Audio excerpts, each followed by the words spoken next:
तो दोस्तों HDB financial service ने अपने क्वार्टर वन के नंबर को डिस्क्लोज कर दिया है। तो चलिए देखते हैं क्या है क्वार्टर वन के नंबर्स के अंदर डाटा मिलियंस में। मैं आपको क्रोस में बता रहा हूँ। तो देखिए पिछले क्वार्टर में कंपनी ने 4,266 करोड़ का टोटल इनकम जनरेट किया था। पिछले साल की बात करते हैं तो 3,883 करोड़ के आसपास, जबकि अभी देखें तो बढ़ के 4,465 करोड़ आपको जाता हुआ देखने को मिला है। तो साल से साल जाते हैं तो साल से साल कंपनी का टोटल इनकम आपको बढ़ता हुआ देखने को मिला है। क्वार्टरली बेस पे जाते हैं तो यहाँ पे भी कंपनी का टोटल इनकम बढ़ता हुआ देखने को मिला है। और अगर कंपनी के इंटरेस्ट इनकम की बात करते हैं तो पिछले पिछले क्वार्टर में कंपनी का इंटरेस्ट इनकम 3,623 करोड़ के आसपास था। पिछले साल 3,264 करोड़, जबकि अभी देखें तो 3,831 करोड़ आपको देखने को मिला। तो इंटरेस्ट इनकम भी देखें तो आपको साल से साल क्वार्टर क्वार्टर बढ़ता हुआ देखने को मिला है।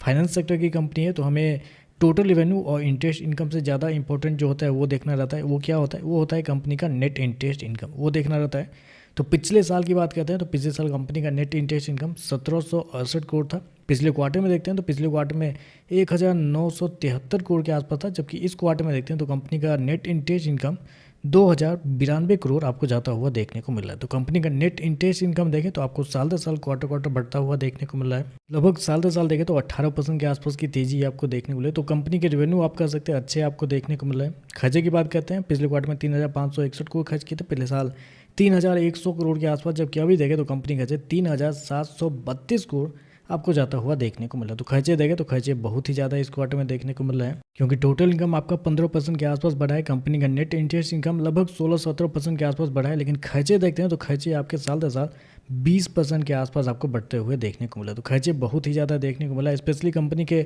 अदर इनकम में इस क्वार्टर में थोड़े खर्चे आपको देखने को मिले ज़्यादा साल दर साल, जिसकी वजह से खर्चे ज़्यादा देखने को मिल रहे हैं। चलिए कंपनी का प्रॉफिट क्या निकलता है वो देखते हैं। तो देखिए पिछले क्वार्टर में कंपनी 530 करोड़ के प्रॉफिट में थी। पिछले साल 581 करोड़, जबकि अभी देखें तो 567 करोड़ आपको जाता हुआ देखने को मिला। तो कंपनी का प्रॉफिट देखें साल से साल आपको गिरते हुए देखने को मिला। क्वार्टरली बेस पे जाते हैं तो क्वार्टरली बेस पे कंपनी का प्रॉफिट के अंदर एक हल्की सी तेजी आपको देखने को मिल रही है।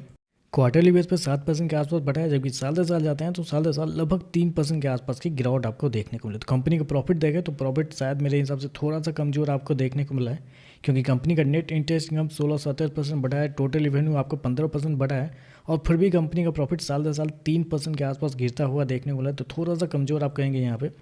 ईपीएस की बात करते हैं तो देखिए पिछले क्वार्टर में 6 रुपये 67 पैसे के आसपास, पिछले साल 7 रुपये 33 पैसे, अभी देखें तो 7 रुपये 13 पैसे आपको देखने को मिल रहा है। और कंपनी का मार्जिन देखें तो पिछले साल लगभग 15% के आसपास था, जो कि अभी देखें तो गिर के 12.72 के आसपास देखने को मिला, जबकि पिछले क्वार्टर में 12.45 के आसपास था।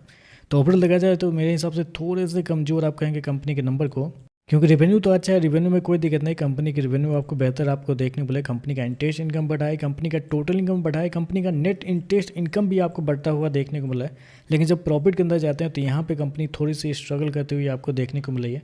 साल दर साल कंपनी का प्रॉफिट 3% के आसपास गिरा है, कंपनी का मार्जिन आपको गिरते हुए देखने को मिल रहा है। तो देखते हैं इस पर मार्केट का कैसा रिएक्शन आपको देखने को मिलता है। आज के लिए बस इतना ही। वीडियो पसंद आए तो लाइक कीजिएगा, साथ में साथ चैनल को सब्सक्राइब जरूर कीजिएगा। धन्यवाद।